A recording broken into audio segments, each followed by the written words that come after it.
सुखम वंचति सर्वहि तच्च धर्म समुद्भूतम तस्मात् धर्म सदा कार्य सर्ववर्णै प्रयत्नतः।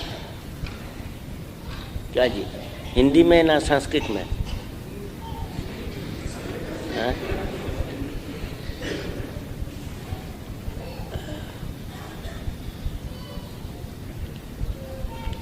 सुख ही सना हर जीव के लिए एक स्वाभाविक वृत्ति है।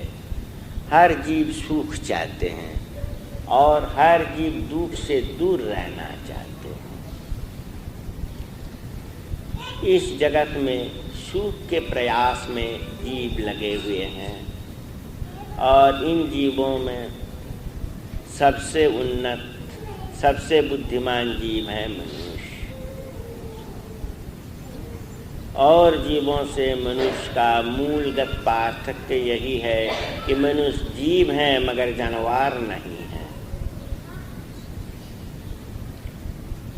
पशु और मनुष्य में मूलगत पार्थक्य यही है। पशु का सुख मुख्यतः शारीरिक है। अच्छा खाना मिल गया तो खूब सुख, ऐसा सोने के लिए अच्छी जगह मिल गई तो खूब सुख, ऐसा। मानसिक सुख के प्रयास में बहुत कम पशु चलते हैं, किंतु मनुष्य में सो बात नहीं। मनुष्य बुद्धिमान है। मनुष्य जानता है कि जागतिक सुख जिससे मिलता है वो वस्तु सीमित है, वो वस्तु अनंत काल तक मुझे सुख नहीं दे सकती है। तो सुप्राचीन काल में जब प्रथम मनुष्य की पैदाइश हुई थी उसी टाइम से मनुष्य सुख की खोज में रत हैं और यह भी प्राचीन काल से ही मनुष्य समझने लगे कि जागतिक सुख, शारीरिक सुख, अन्न वस्त्रगत सुख अधिक दिनों तक या अधिक देर तक रहेगा नहीं। जिसे रसगुल्ला खाना पसंद है वो रसगुल्ला तो खा रहा है, रसगुल्ला कंठ के नीचे चला गया तो सुख खत्म हो गया। क्यों? न रसगुल्ला सीमित है, वो अधिक देर तक तुम्हारे जीभ पर तो रहेगा नहीं। तो मनुष्य प्रयास में लग गए कि स्थायी सुख कैसे मिले। तो स्थायी सुख किससे मिल सकता है? जो वस्तु असीमित है उसी से असीमित अर्थात स्थायी सुख मिल सकता है।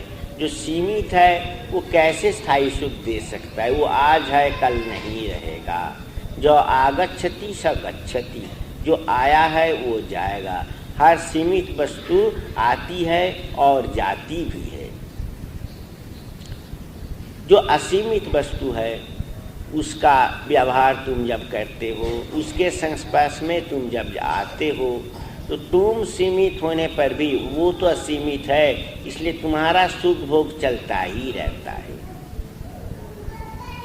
कोई मनुष्य अगर स्वाभाविक दुनियावी ज्ञान का अर्जन कर लिए तो दुनियावी ज्ञान कितना बड़ा है, न पुस्तकों में सीमित है।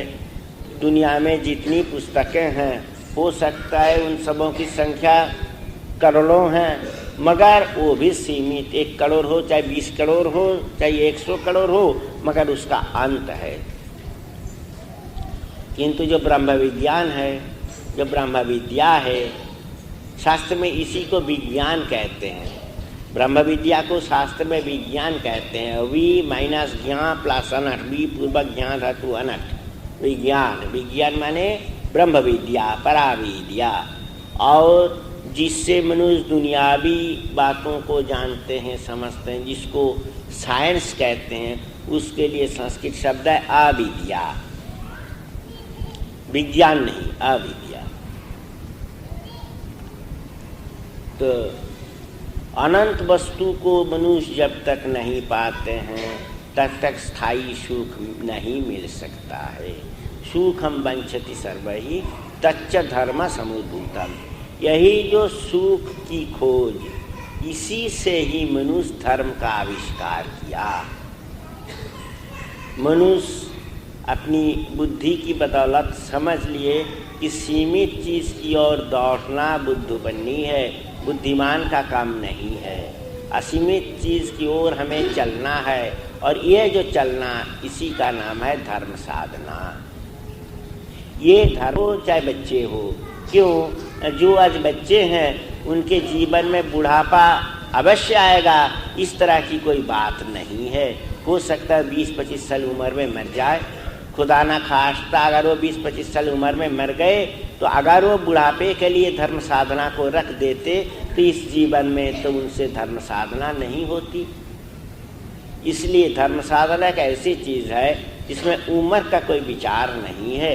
5-6 साल से ही मनुष्य शुरू कर दें, वही अच्छा होगा। और अधिक दिनों तक अगर जिंदा रह गया तो बहुत अच्छा, अधिक दिनों तक साधना करने का मौका मिल गया। और खुदा ना खास्ता कम उम्र में मर गया तो भी कोई बात नहीं है, बचपन से साधना किया था, जितने दिनों तक दुनिया में थे उतने दिनों तक तो उन्होंने साधना की। तो तच्च धर्म समुद्भूतम तस्मात् धर्म सदा कार्य। तो इसलिए धर्म साधना हर इंसान के लिए फर्ज है। वो बूढ़े हो, बच्चे हो, अमीर हो, गरीब हो, पंडित हो, मूर्ख हो, मर्द हो, औरत हो, कोई बात नहीं है। तुम लोगों को मालूम है कि ध्रुव नाम के एक बड़े भक्त थे, नारायण के भक्त। तो बहुत कम साल उम्र में, 5 साल उम्र में साधना में बैठ गए, और इतनी कम उम्र में साधना शुरू कर दिए। देख के जो बड़े बड़े भक्त थे, तगड़े तगड़े भक्त से वे भयभीत हो गए।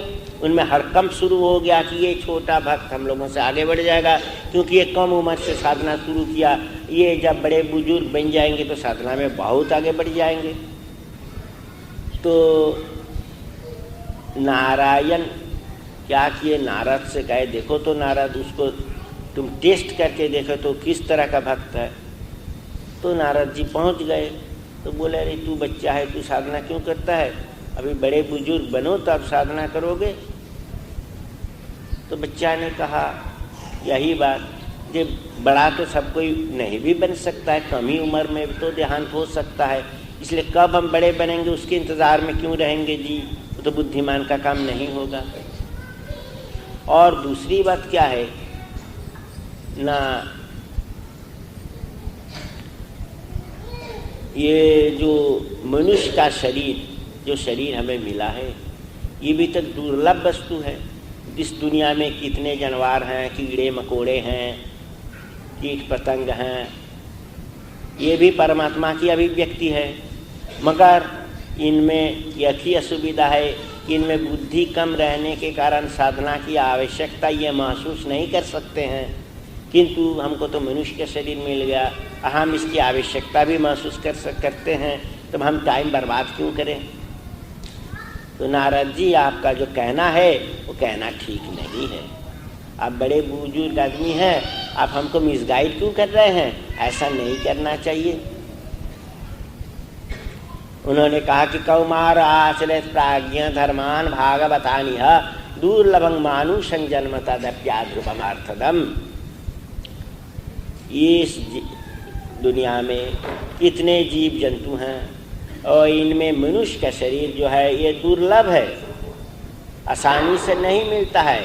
इतने करोड़ों जीवन के बाद धीरे धीरे थ्रू क्लैशेस एंड कोलिजन्स मनुष्य का तन मिलता है, तो ये दुर्लभ है।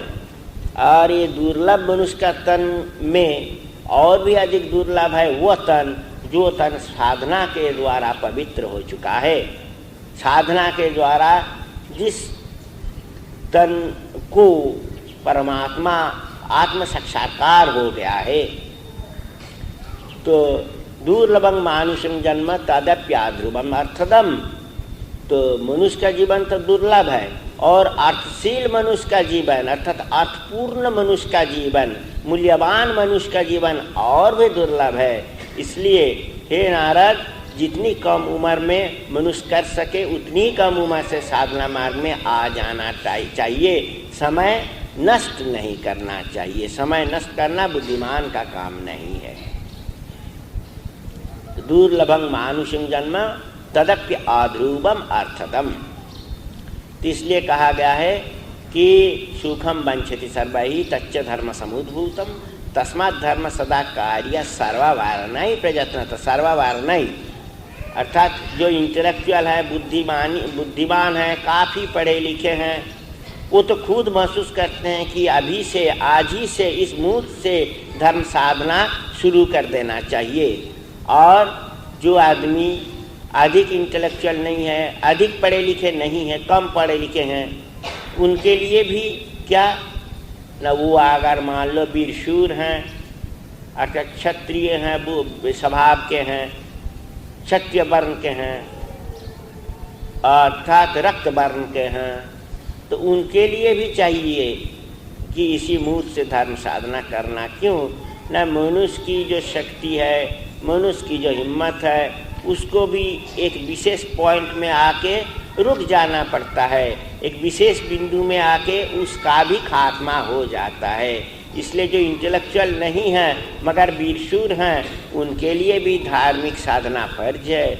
और तीसरे कौन है न, वैश्य वर्ण के लोग, अर्थात जो विषय जीवी हैं, बिजनेस करते हैं, दुकानदारी करते हैं, खेती बाड़ी करते हैं, उनके लिए भी जो दुनियावी धन संचय संपत्ति उनके है, वो आखिर तक उनके साथ तो नहीं रहेगी, सब छोड़ के जाना पड़ेगा।